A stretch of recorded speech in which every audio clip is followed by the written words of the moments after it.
One of the things I don't talk a lot about in relationships is also a silent killer in relationships, and that's resentment.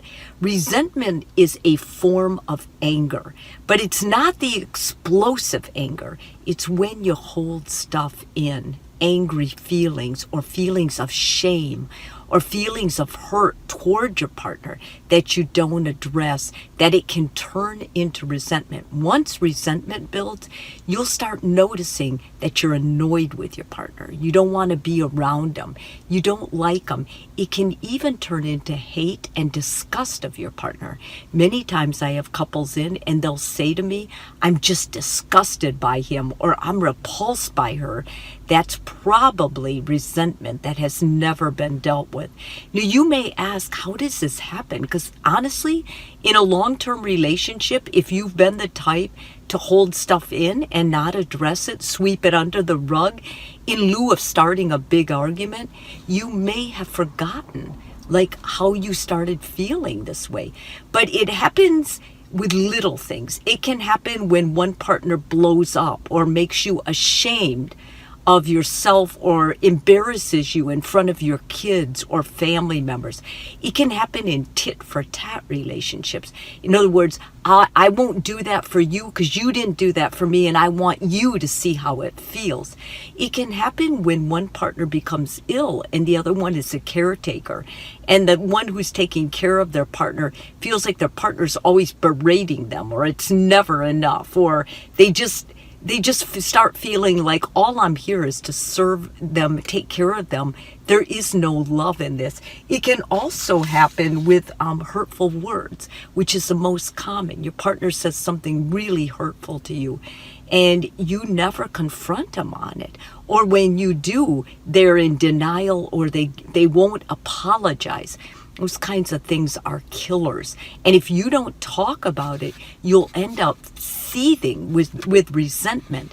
And you can see it sometimes even when the partner is seething with it and no one else can see it, their partner feels this anger, this hostility, this repulsiveness from their partner. So they'll react and get all nuts and they'll try and cause a fight. They're trying to cause a fight because they're trying to get their partner to react so they can say, aha, see what you've got? You've got resentment, or you're angry at me, or something like that, when in fact it's just years of built-in feeling hurt and shamed and all this pain.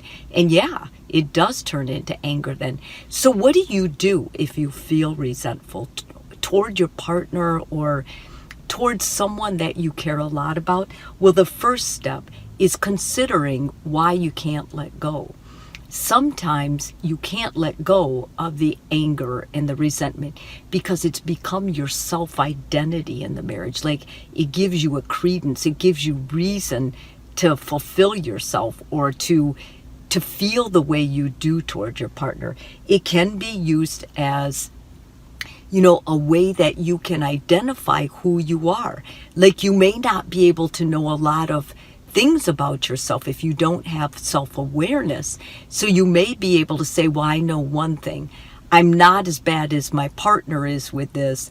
And you may say something like, if I give up this anger, there will be such a void in us. I'll end up like leaving. We won't have anything that holds us together. At least this anger or resentment of mine keeps the marriage afloat. It's crazy thinking, but yet it's very real, and I see it in clients. And with a therapist, they're going to help you practice self-compassion to get rid of that. Thinking about it, empathy. If you can somehow learn to work with, when you're working with a therapist, because this is really hard to do on your own, if you can somehow work on seeing it from your partner's perspective, or take apart what they said with them and then see where they were and the context it was used, and they're honest about it and able to talk to you about it, many times that can help you let go of the resentment. And lastly, I think what I've seen work so well is if I can remind people to keep a gratitude list and think of the things you're grateful for. Now, that's really hard to do if I ask the person, I want you to write down things you're grateful for with your partner, because many times you're so resentful, you can't even think of one good thing.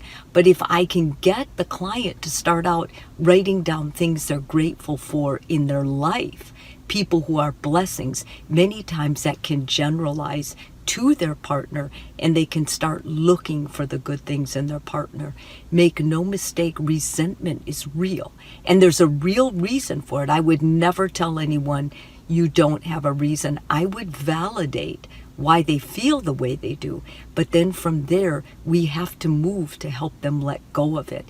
So if you're in a pattern of resentment, the best thing you can do for yourself is go and talk with a therapist or someone who really hears you, a really good friend, maybe a minister, because they can counsel you. It's great if you can give this kind of thing to God, but when you give it to God, you also have to listen to God, and you have to do the work to free yourself from the resentment.